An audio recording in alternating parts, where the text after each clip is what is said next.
Yes. Yes. Good morning, everyone. These are the balloons, and this one is also balloons. देखिए यहाँ पे भी 2 balloons हैं, यहाँ पे भी 2 balloons हैं. But आज हम we are discussing not about the balloons, rather than we will discuss about the sphere. And what is the sphere? Sphere तो मैं नहीं लेके आया, but मैं balloon लेके आया हूँ. These are balloons for you. So देखिए इस balloon से मैं that is one more thing. Before starting the exercise, आज जो हम एक्सरसाइज डिस्कस करने वाले हैं क्लास 9th में, that is based on the sphere. आज हम स्फीयर का curve surface area, lateral surface area and exercise based on the sphere we will solve the question related to the sphere. हम इन चीजों से रिलेटेड क्वेश्चंस आज solve करने वाले हैं बच्चों.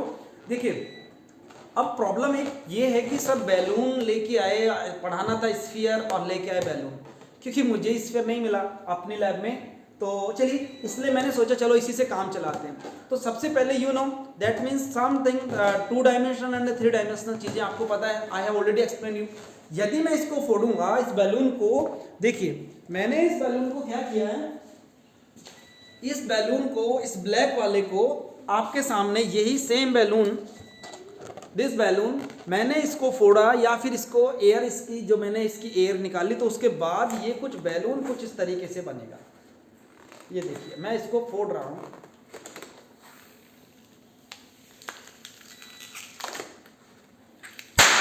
यस. अब आप देखिए ये जो बैलून है, इस बैलून को मैं यदि यहां पे रखता हूं तो इसका कोई भी पार्ट बाहर नहीं बचेगा. देखिए मैंने इस बैलून को यहां पे रखा तो जितना है ना ये उतना ही रहेगा. मगर यदि मैं इस बैलून की बात करूं लाइक दिस, आप देखिए ये जो देखिए मैं यहां पे जो टच कर रहा है, ये आप इसको देख सकते हैं, इसका एक छोटा सा पार्ट टच कर रहा है और बाकी के ये पार्ट है, ये एक्स्ट्रा पार्ट ये निकला हुआ पार्ट छोटा सा टच कर रहा है. You can see here, but देखिए ना छोटा सा पार्ट टच कर रहा है, मगर आफ्टर ऑल बहुत सारा पार्ट बाहर निकला हुआ है. तो और यदि मैं इस स्फीयर की क्वालिटी की, यदि मैं इसको प्रेस करके तोड़ना भी चाहूँ ना, वो नहीं टूटेगा, क्योंकि स्फीयर में क्या है कि इसकी टेंडेंसी है वो जान दे देगा स्फीयर, मगर वो इस तरह की हरकतें नहीं करने वाला जिस तरह की इस बैलून ने की थी.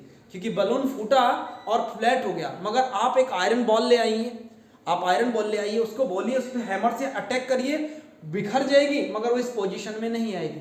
एक आलू ले आइए, आप एक ऑनियन ले आइए, कुछ भी ले आइए, यदि उसमें आप मुक्का मारेंगे इस तरीके से, यदि आप उसको मारेंगे अच्छे से, उसको प्रेस करेंगे, वो टूट के बिखर जाएगा मगर वो फ्लैट कभी नहीं होगा. नहीं सर हम स्लाइस से, नाइफ से काट, हाँ यस नाइफ से आप स्मॉल पीसेस से करके जरूर ले आ सकते हैं, छोटे से उसमें आप लेंगे, that's good, but after all वो वैसे नहीं आएगा. तो स्फीयर क्या है, sphere is a 3 dimensional thing. तो आज उसी के बारे में डिस्कस करने हैं. अब इसमें आप एक सोचिए आपने कौन डिस्कस किया. ये देखिए लास्ट वीडियो में आपको मैंने ये बताया था, इसका ये अलग था, बेस अलग था. अब इसमें curve surface area, lateral surface area या हम टोटल सरफेस एरिया ऐसे कुछ डिस्कस कर रहे थे. मगर यहाँ पे आप क्या डिस्कस कर लेंगे, यहाँ पे आप देखेंगे तो ये तो ऊपर से सेम दिखाई दे रहा है. ये जो फिगर है, दिस फिगर इज सेम, ये ऊपर से नीचे. तो इसकी जो टोटल सरफेस एरिया, हम सरफेस एरिया की जो बात करेंगे, that means that will be the total surface area. हम जब इसके सरफेस एरिया की बात करेंगे तो हम कर्व की या टोटल सरफेस एरिया की बात नहीं करेंगे, हम उसका टोटल सरफेस एरिया ही हम की बात करेंगे.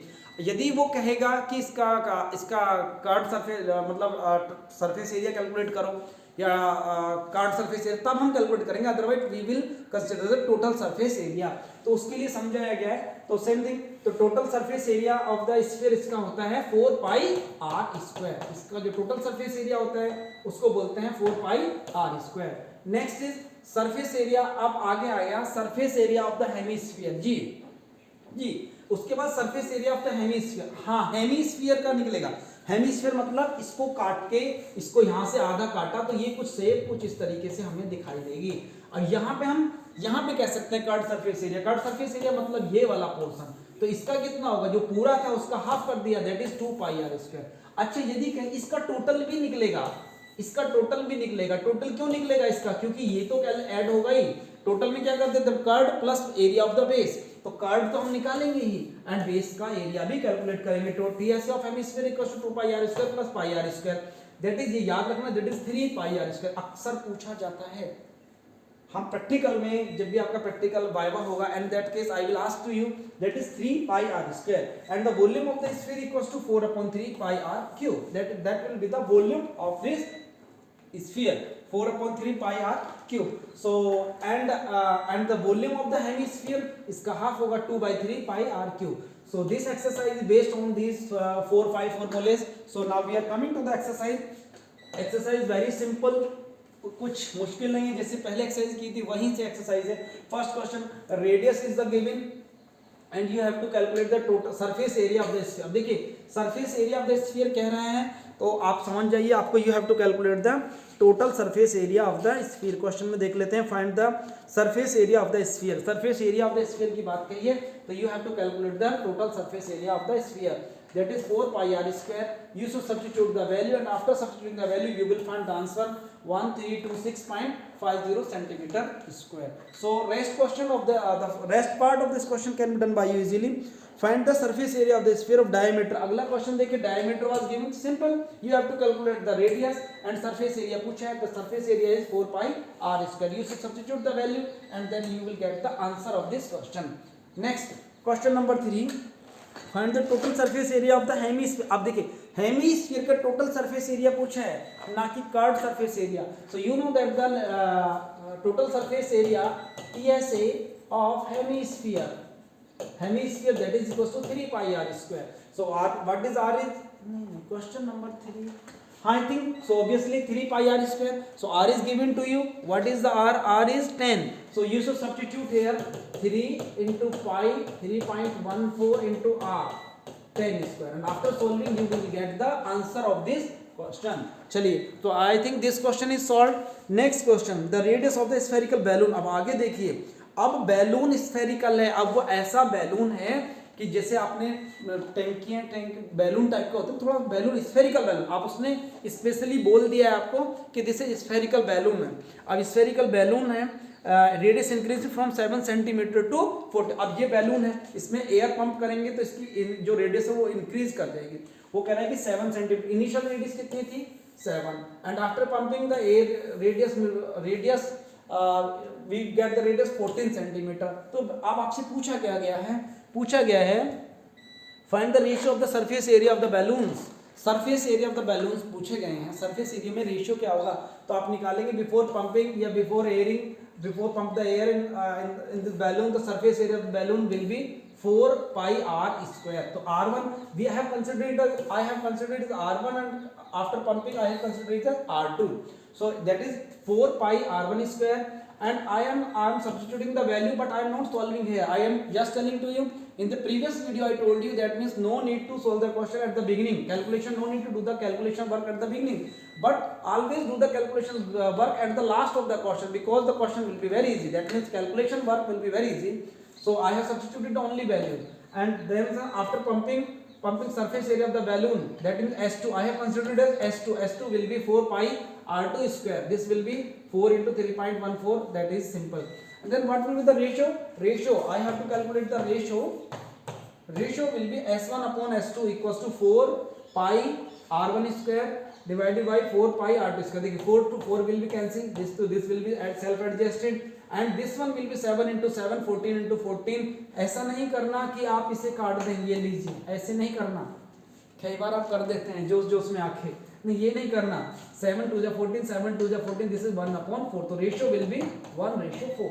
So this is the answer I have mentioned here. S1 ratio S2 equals to 1:4. So this one will be the answer of this question. I think it is clear to you or not? यहाँ तक समझ में आया होगा. चलिए, I think एक question और है. Yes, one more question is there. Question number 5. A spherical ball made up of brass has inner diameter is 10.5 centimeter. Find the cost of tin plastering on its inside the radius. अच्छा देखिए, इसके अंदर plastering की cost ये करानी है, inner tin प्लास्ट करानी है, टिन प्लास्टिंग करानी है. उसकी रेट है 16 रुपये. 100 सेंटीमीटर स्क्वायर की जो कॉस्ट है वो 16 रुपीज़ है. चलिए, तो जब सेंटीमीटर स्क्वायर कहा तो सबसे पहले you should calculate the curved surface area of the spherical hemispherical ball. तो simple, inner diameter is 10.5, radius will be same thing I have not solve here, मैंने पहले ही बताया था, मैंने सॉल्व ही नहीं किया। अब ये देखिए, तो inner surface area of the ball equals to 2 pi r square, 2 pi r square. I have not solve here, मैंने एज इट इज रखा है। अब आप सोचिए इसमें क्या कहा था, 100 इतने सेंटीमीटर स्क्वायर आया ना हमारे पास। अब देखिए 100 सेंटीमीटर स्क्वायर की कॉस्ट है 16 रुपीज, ध्यान से समझिए। तो आपको इतने की निकालनी है ना, तो एक की कितनी आ जाएगी 16/100, और इतने वाले की कितनी आ जाएगी, तो मल्टीप्लाई बाई दिस वन, तो this multiply by 16/100, and after solving you will get the answer of this one. I have not that means I have not solved this question here, calculation work, so you should do the calculation yourself, and after solving this one you will get the answer of this question. So I think this question is very important. One more question is there, you can see, that is question number 6. Find the radius of the spherical whose surface area is 154. That is very simple. Surface area is 154, radius पूछा गया, let the radius be r. Then you should substitute surface area equals to 4 pi r square, and 4 pi r square, then you should substitute the value, surface area of the sphere is 154 as it is 4 pi r square, and after solving r square equals to 154 into 7, divide like this, and you will get the answer 7/2. I think so this exercise is clear to all of you.